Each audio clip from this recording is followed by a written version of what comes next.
everyone, welcome back.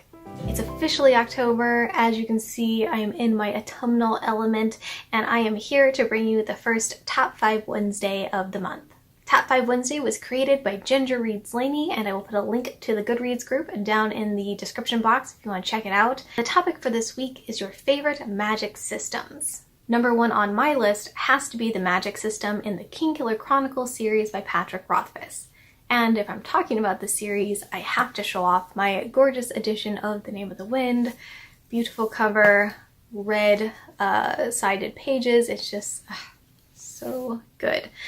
Jess got me this for Christmas and I love it very, very much. But that's besides the point. Magic systems. So in this series, the main character goes to what is essentially wizard school, magic school, school for magic, whatever you want to call it. And the way that magic works in this world isn't so drastically different than a lot of other series might be. The key difference is how it's described. It is put in such wonderful, precise detail that it starts to make sense. You're like, oh yeah, I understand that if I did this thing and thought this way and did these things with my body, I would too create this magical effect. Like, it just seems like it would work because it's explained so well and in such precise detail, and it just feels like a true science in its own way, and I loved that. I just really attached to that. So I have yet to feel as connected and fascinated by a magic system. So number 1. My second choice is actually twofold because that is the magic systems from the World of the Elderlings by Hobb. I thought I had the book upside down for a second. This is the first book in the first trilogy of what is a very big series. It's this whole shelf right here behind me. But in this world, there are essentially 2 sets of magic, at least at the point that I am in reading the series. There's the wit and there's the skill. They work kind of in a similar way, it seems, but the skill is more of a telepathy and or telepathy with humans, I should say, and the wit is more where you connect with animals and you're able to hear each other in your own minds and take on certain traits and stuff from the animals or the animals from the humans. It's really interesting, and of course I am such an animal person that I always attach to anything like that where you can just get this ridiculously intense and wonderful, beautiful bond with an animal like you could with the wit. You have like one witted creature that you attach to, and it's like you're familiar, and I love that.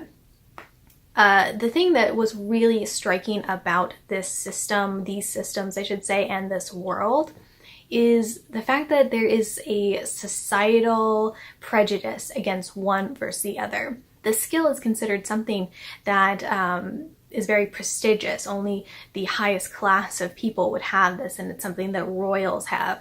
Whereas the wit is considered something that is dirty and evil, and it's very taboo to even speak of it. So even though they are not that different, as a reader you see this and it seems absurd that there would be this strong prejudice. I mean, to the point that people get killed if they get outed as being witted.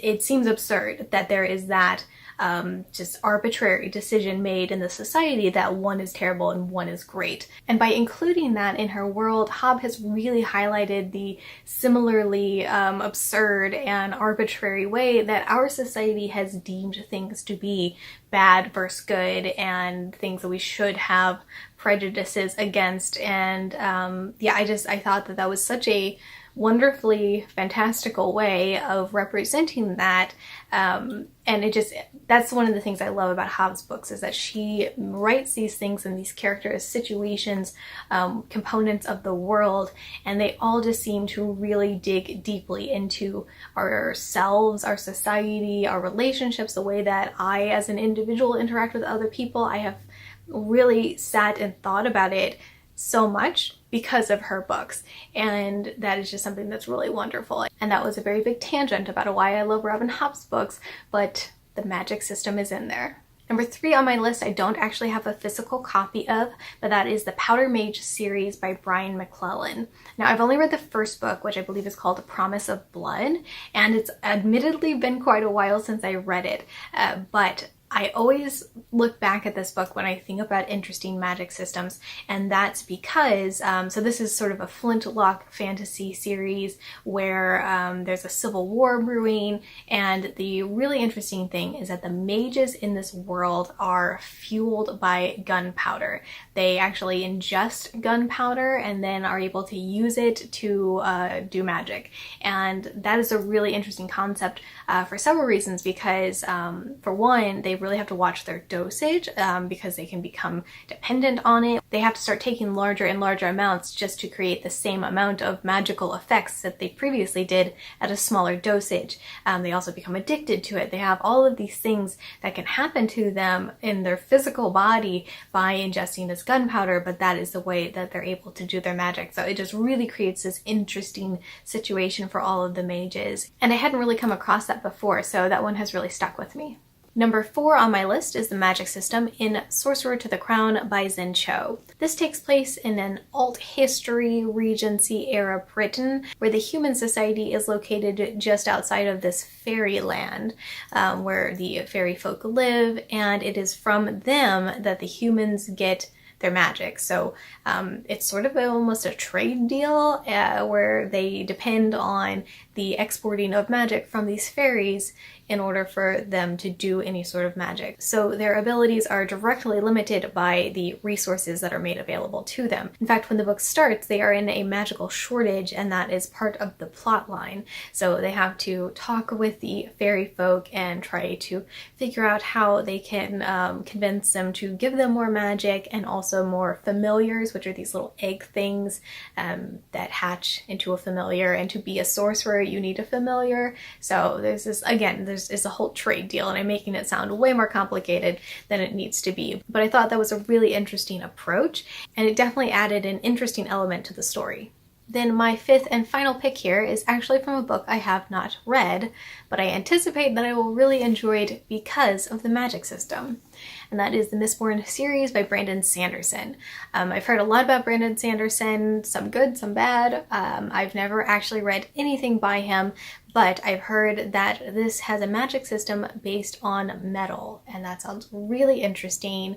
This was actually another gift from Jess for Christmas, and she thinks it's going to be right up my alley based on the sort of unusual magic system that they have, so I trust that, and I have a feeling it's going to be a good one. And there you have my top 5 favorite and I guess most anticipated magic systems. Let me know down in the comments what books have your favorite magic systems in them. Do we have any in common? Do you have any that you think I would really like?